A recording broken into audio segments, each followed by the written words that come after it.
Here we go, 6 o'clock here on your Wednesday. Good morning, everyone. Welcome to Up With KREM. I'm Tim Pham. And I'm Nicole Legoo. Let's get started this morning with Jenny Power in the Weather Center. Jenny, it's been a beautiful week, a little bit cloudy, but do you see those clouds get a little bit worse today? Yeah, we are going to start to see some changes, you guys, by this afternoon. Even though we're trending a little bit warmer here later on, we do have those changes that are moving in. So it's just something to be prepared for. But as we're waking up on this Wednesday, it is a really beautiful start to the day today. 55 degrees is where we're sitting at right now in Spokane, so some fairly mild temperatures. Winds are light and the sun is shining.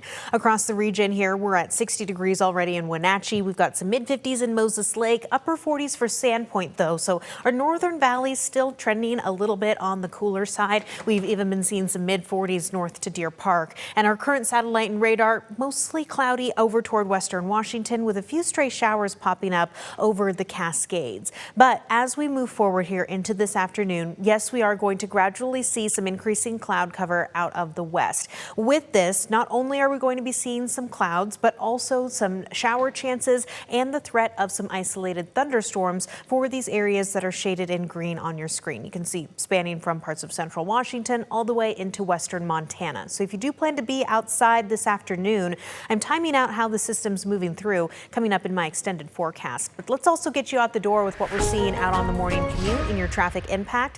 This right now is a live look for you at I-90 and Pines, where through this stretch of the morning commute, things are moving smoothly. Traffic volumes are gradually increasing, but no major collisions to report to you at this hour. Taking a look across the rest of the region here, here's I-90 and White, where we are seeing some very similar road conditions, things moving smoothly. As we take a look at your traffic flow and your traffic maps, we are in the green, so we're good to go with some average drive times. Nicole?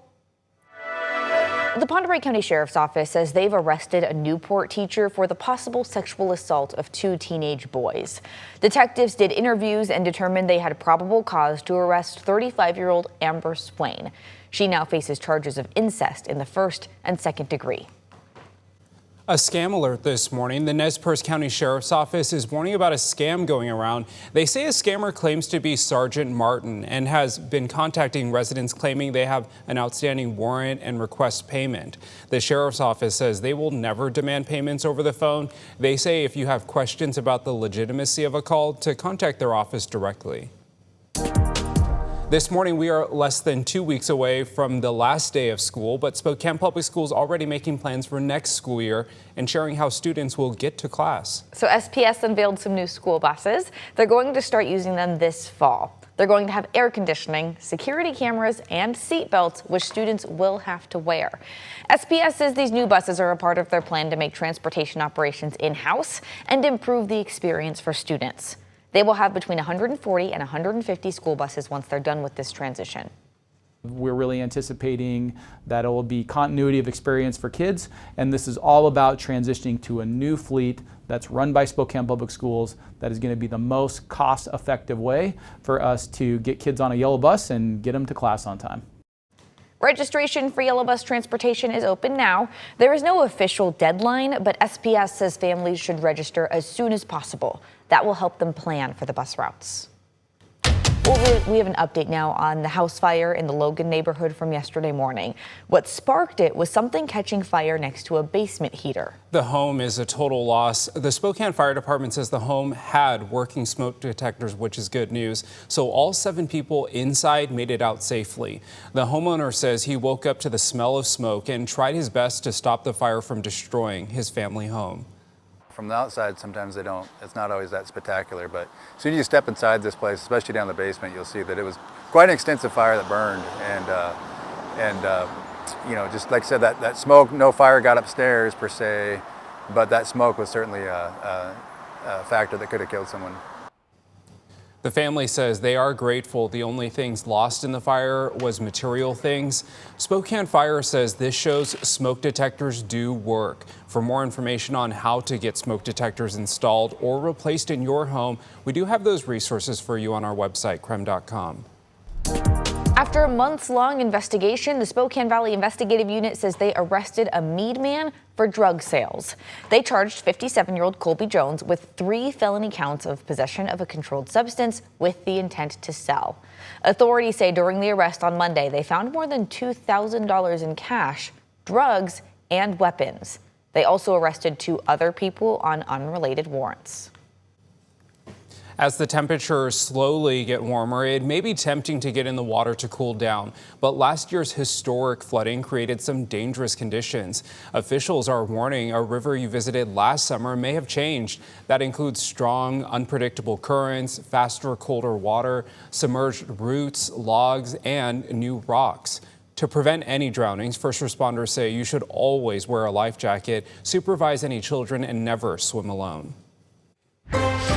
And temperatures this afternoon are trending warmer. Yes, we'll be in the mid-70s for Spokane and Coeur d'Alene, but water temperatures at Lake Coeur d'Alene have still been in the upper 50s to low 60s, so definitely cooler. In central Washington, daytime highs here trending slightly cooler than what we saw yesterday, in some mid-70s for areas like Wenatchee as well as Omak.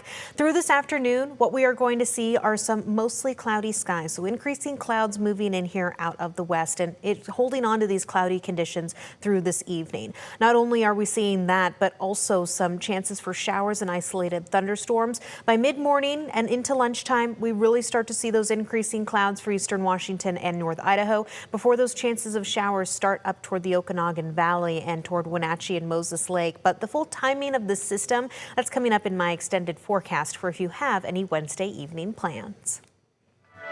Well, Hoop Fest weekend is coming up later this month, and that is why KREM 2's Brandon T. Jones is live at Riverfront Park this morning. Yeah, and Brandon, as the world's largest 3-on-3 tournament approaches, Hoop Fest organizers say they're still in need of some volunteers. So what do folks need to know? Good morning.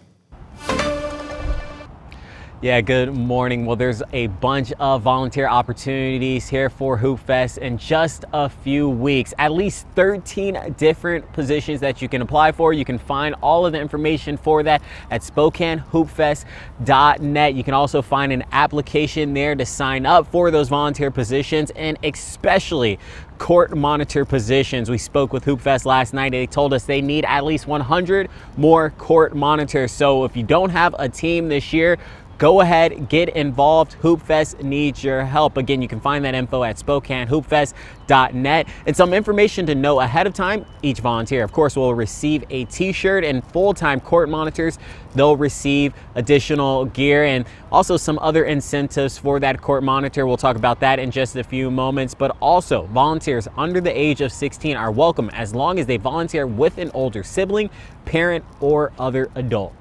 It takes about 2,000 volunteers to run Hoop Fest, and our biggest need and our most popular position is the court monitor position. Those people are front and center, interactive, have a front row seat to all the action. But if you like to watch sports, I mean, this is the place to do it. Lots of people to see, lots of things to do. I mean, we try to treat everyone well. We make sure they're taken care of throughout the weekend with water. Yeah, so if you decide to volunteer for this year's Hoop Fest, remember it's the weekend of June 27th and 28th, and also going back to those incentives.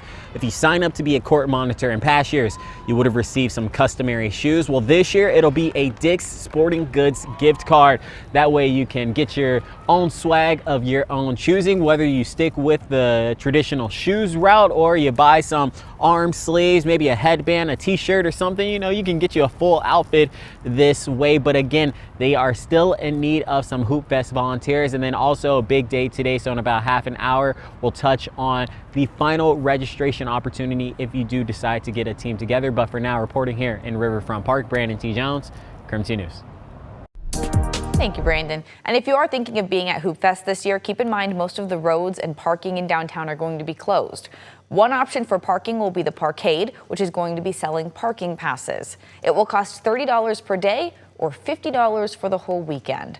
Another option is to take the bus. Spokane Transit Authority is going to run special routes.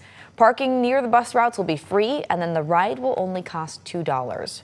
For more information on parking or STA, text the word Hoop Fest to 509-448-2000.